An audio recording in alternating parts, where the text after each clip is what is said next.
Saludos dominicanos, todo el territorio de la República. Les habla Leopoldo Payán Anita y este es otro programa especial de Agenda Nacional que, como ya explicamos en el programa de ayer, está forzado por circunstancias de fuerza mayor, que en este caso se llama la chikungunya, que nos ha postrado aquí en nuestra casa. Y estamos haciendo el esfuerzo pues, de hacerles llegar nuestros comentarios en el propósito de que de alguna manera contribuyamos a buscarle salida a estos problemas que se nos han acumulado a los dominicanos. Y a propósito de estos problemas que se nos han acumulado a los dominicanos, tenemos que hacer también un poco de historia y de crítica al proceso histórico de la República. Fundamentalmente, nosotros ignoramos nuestra historia. Y ya ayer hablábamos de cómo el Vaticano había traicionado a Duarte, fundamentalmente, que era la cabeza intelectual y pensante de los trinitarios. Y no dije por qué. Lo que pasa es que en el mundo entero había una insurrección de los masones contra el centro de poder material que se llamaba y se llama todavía el Vaticano. La independencia de las 13 colonias que fundó en Estados Unidos, Inglaterra, del Reino de Inglaterra, fue obra de los masones. Y la Revolución Francesa fue obra de los masones. Quiere decir que cuando los padres de Duarte lo enviaron a estudiar en un viaje de estudio, que llegó primero a Estados Unidos, encontró que la obra de la independencia de esa nueva nación que crecía y nacía era obra de los masones. Llega a Europa y se encuentra que nada menos que la lucha por la libertad, que ha tenido el símbolo más grande en toda la historia de la humanidad, que es la Revolución Francesa, era obra de los masones. Pero la cosa no se detuvo ahí. Resulta que en América, en el resto de América Latina, pues Bolívar era masón, el gran libertador. Y en Argentina, José de San Martín era masón. Y Bernardo de O'Higgins en Chile era masón. Y en Cuba, José Martí era masón. Y Benito Juárez en México era masón. Y no sé cuántos más que se me pasan en este momento. Eran todos movimientos de libertad contra el centro de poder del Vaticano. De modo que tuvimos, en fin, la desdicha de que al presentarse la confrontación entre los patriotas, los que querían la patria libre, soberana e independiente, que era el proyecto de Duarte, tropezaron pues con los hacendados, los dueños de tierra, que eso es lo que era Pedro Santana. Ahora, ¿qué pasa con la historia de los dominicanos? En primer lugar, que hemos tenido historiadores comprometidos con ocultar la historia. Y puedo decir, y ahora con su nombre, porque incluso tiene una posición preeminente en las llamadas efemérides patrias, que se llama Juan Daniel Balcázar. Yo escuché a ese historiador, que no se merece ese calificativo, hablar de los hechos de 1844, y ustedes saben cómo es la presentación que él les hace a los dominicanos, que Pedro Santana, los traidores, eran conservadores, y los patriotas, Duarte y los trinitarios, eran liberales. De manera que cuando ustedes desdibujan la realidad de su historia y le quitan la capacidad crítica de lo que pasó, para poder enjuiciar de manera justa a los traidores, entonces también le quitan a usted la capacidad de enjuiciarlos en el presente. ¿Por qué creen ustedes que Pedro Santana está en el Panteón Nacional junto con sus víctimas? Esa contradicción histórica es posible precisamente porque se ocultó la culpa de Pedro Santana y del arzobispo Portes y del Vaticano.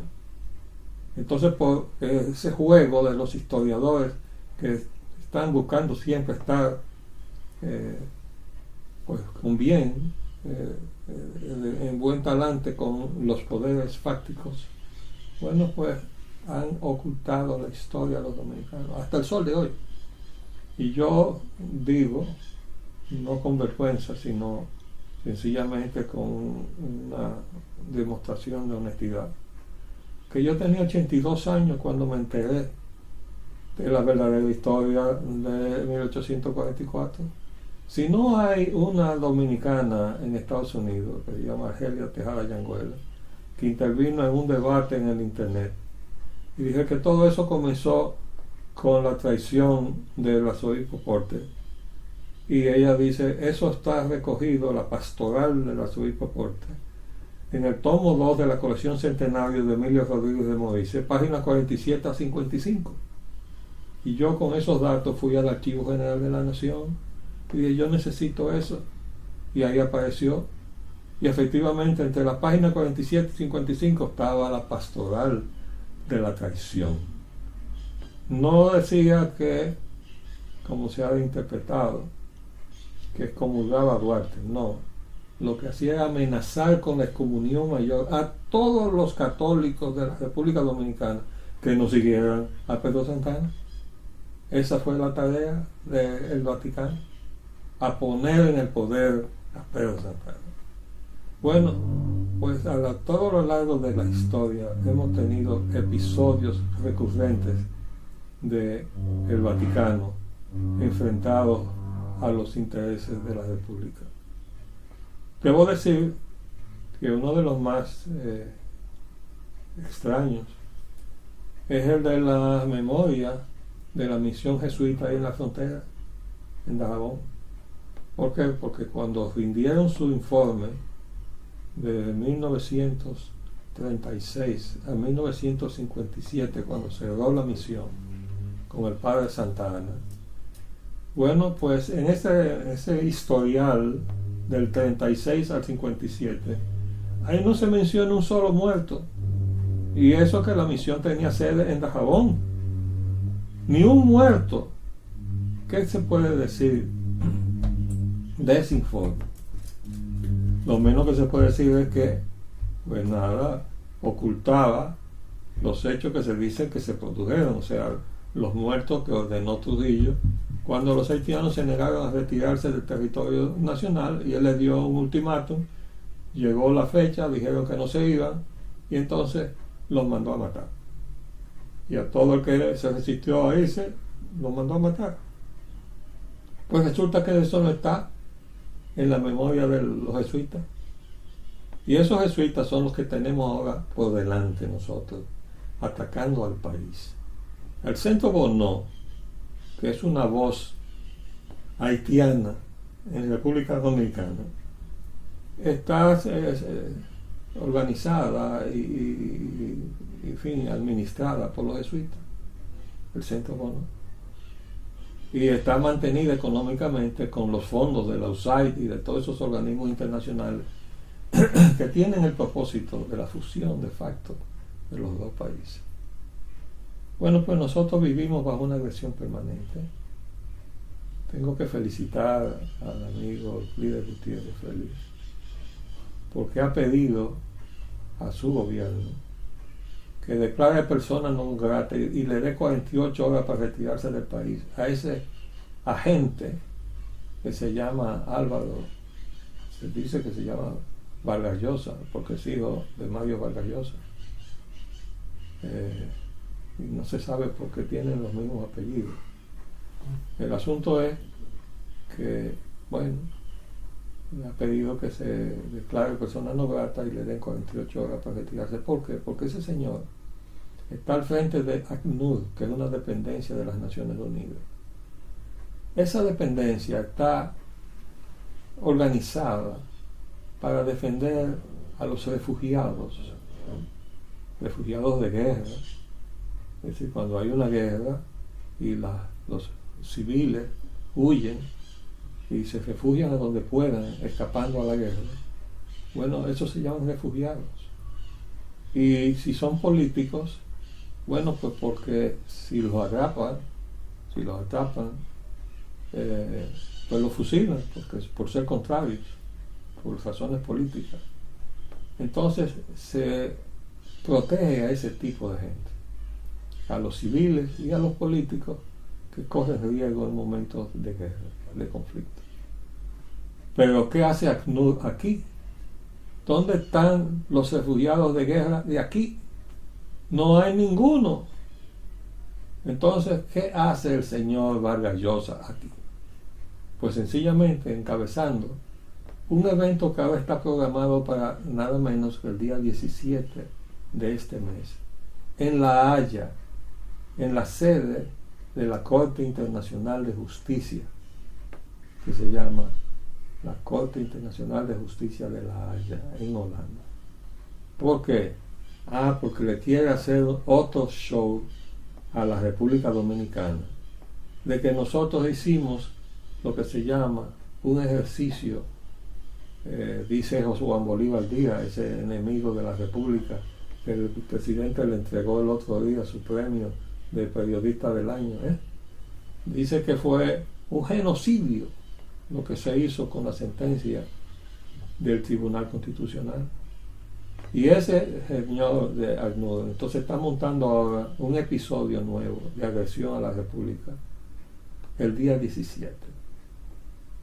No sé qué es lo que ha pensado hacer el gobierno dominicano frente a esa nueva manifestación de la conjura, de lo que el presidente mismo calificó que había sido objeto de una encerrona en Cuba. En Cuba, y nosotros le dijimos, es que había otra encerrona, la de la OEA. ¿Usted se acuerda? La OEA. Bueno, pues eso es lo que nos tienen montado. ¿Qué vamos a hacer? Vamos a ver.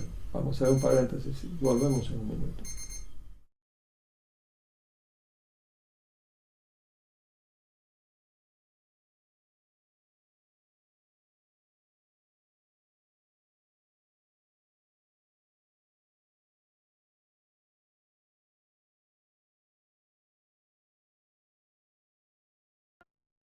Pues bien, la razón de por qué nosotros hemos llegado al punto donde estamos es porque hemos ido permitiendo que se corrompan nuestras instituciones. Nosotros no tenemos instituciones. ¿Ustedes creen que tenemos un instituto duartiano? Ese instituto duartiano hace tiempo que está apoderado de la denuncia de la conspiración del arzobispo Portes contra los trinitarios. Y no han dicho esa voz que es mía. Ellos conocen el expediente porque se les remitió. Pero el Instituto Duartiano, al igual que el Comité de Efemérides Patria, no quiere chocar con el Vaticano. Y entonces silencia la verdad. Y por eso nosotros no hemos tenido, nosotros los dominicanos, y yo decía que yo tenía 82 años cuando me enteré de la verdad. Y me he dedicado entonces a enviarle esos dos documentos, no solamente la pastoral, sino también la resolución 17, con la que Pedro Santana declara traidores a la patria, a los padres de la patria, porque así nacimos.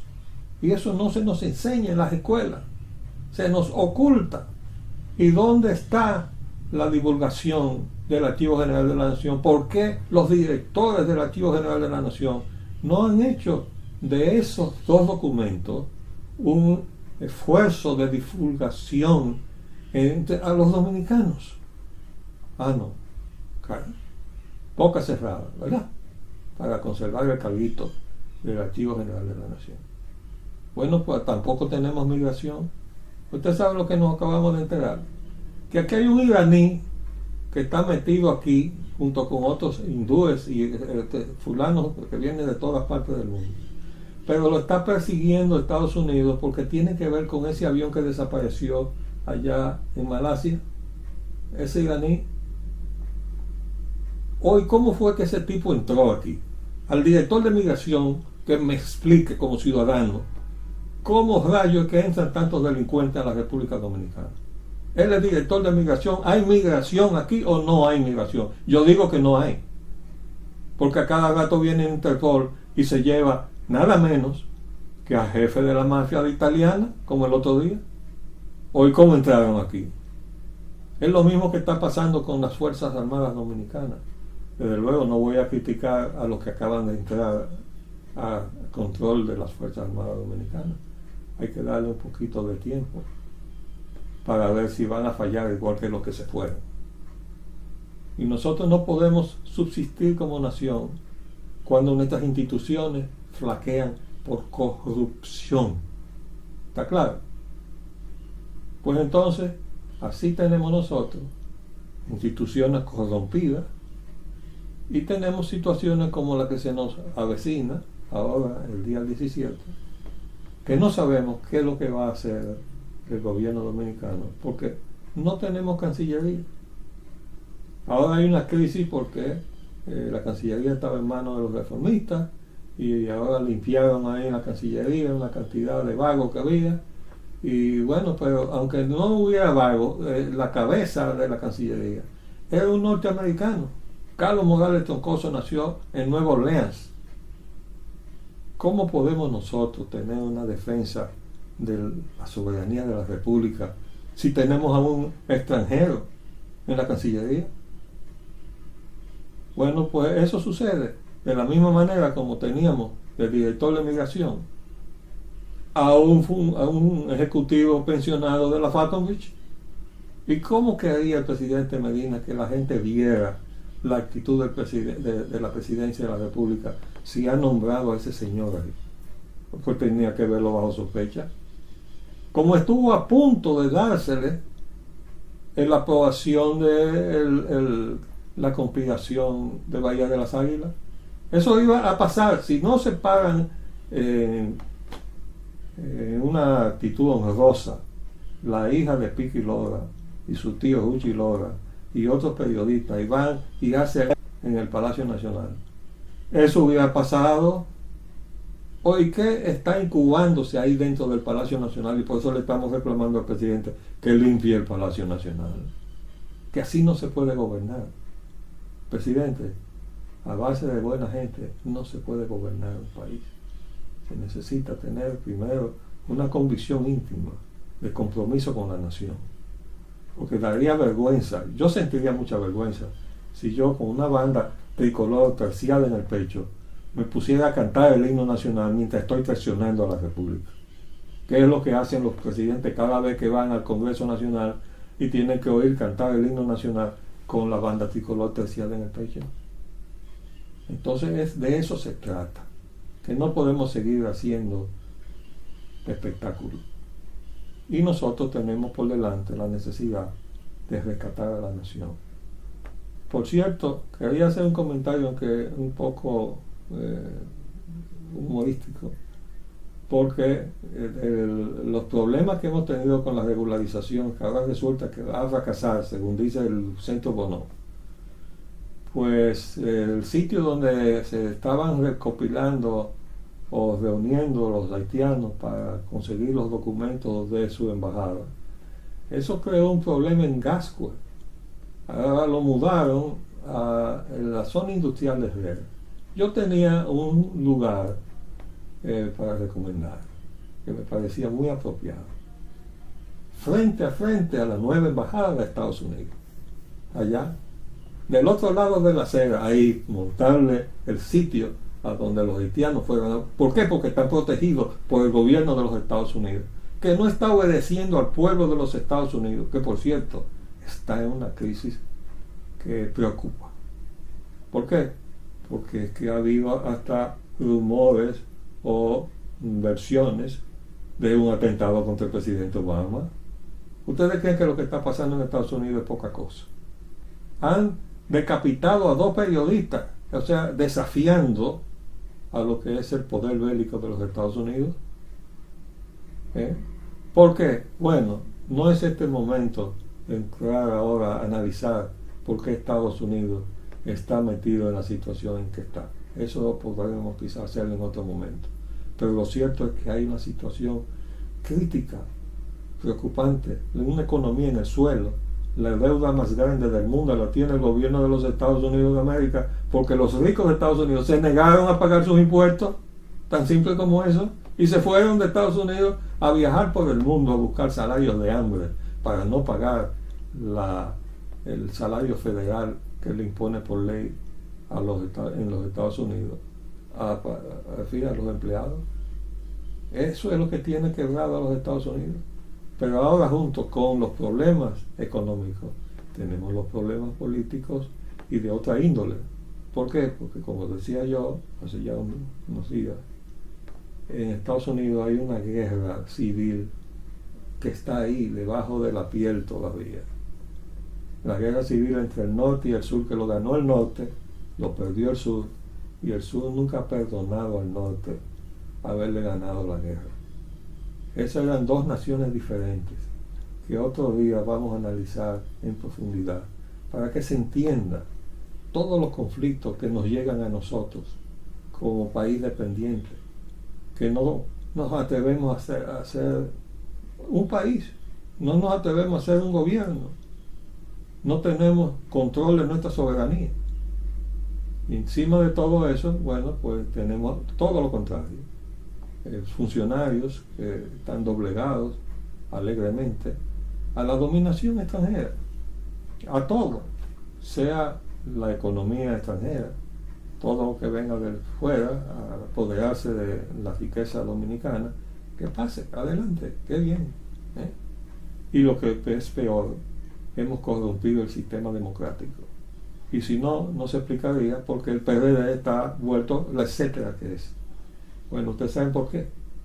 Porque esa es la obra de José Francisco Peña Gómez, que se convirtió al neoliberalismo y fue la razón por la cual este que les habla rompió con él, y lo tengo escrito y lo he divulgado en el internet, por el episodio que pasó en 1984, días antes de todos los muertos que hubo aquí en abril del 84. ¿Y por qué hubo muertos? Porque Peña Gómez respaldó las negociaciones que había con el Fondo Monetario Internacional, que lo encabezaba Bernardo Vega en el Banco Central y Salvador José Blanco en el Palacio Nacional. Y esas negociaciones que se hicieron a espaldas del país, tan pronto se sintieron sus efectos, tiraron a la gente a la calle a protestar. Así fue. Esos muertos hay que ponérselo en la cuenta a José Francisco Peña Gómez. Pero él fue el primer neoliberal del PRD, pero más atrás llegó Leonel Fernández, el neoliberal del PLD. Entonces, por eso el país está atrapado entre un PLD que no le da respuesta y un PRD que tampoco es opción. ¿Por qué? Porque si no nos sacudimos el entreguismo, nosotros no podemos encontrar nuestro propio camino. Y esa es la situación en la cual está atrapado todavía. Fíjense bien lo que le estoy diciendo. Es un problema ideológico que se refleja en todas partes, hasta en el problema energético. ¿Ustedes saben por qué? Porque en 1935 Trujillo dictó una ley que declaraba la energía eléctrica de utilidad pública. Oigan bien, ¿eh? Decía, ya eso no es un negocio que usted puede poner el precio que usted le dé la gana. Tiene que aprobárselo el Ejecutivo, la tarifa de venta de la energía. En el 35. ¿Y qué hizo Leonel Fernández en el 97? Que volteó todo eso, estando vigente esa ley. La violó, como violó también el aspecto de la Constitución de la República. Leonel Fernández es el principal responsable de la actual etapa de crisis de esta nación y quiere volver a ser presidente. Lo quiero decirle a usted y al pueblo dominicano: hay que cerrarle el paso a Leonel Fernández. Leonel Fernández fue el que le dio el reconocimiento indebido a la Corte Interamericana de Derechos Humanos de Costa Rica, que fue un ariete en contra de la República, puesto en manos de los enemigos de la República, y eso lo hizo Leonel Fernández a sabienda, porque el Congreso se lo reclamó. Era presidente de la Cámara, Pacheco, y yo tengo copia de todo eso. De modo que esa es la verdad.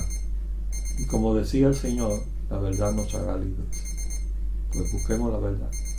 Les habló Leopoldo Espaillat Nanita. Hasta luego.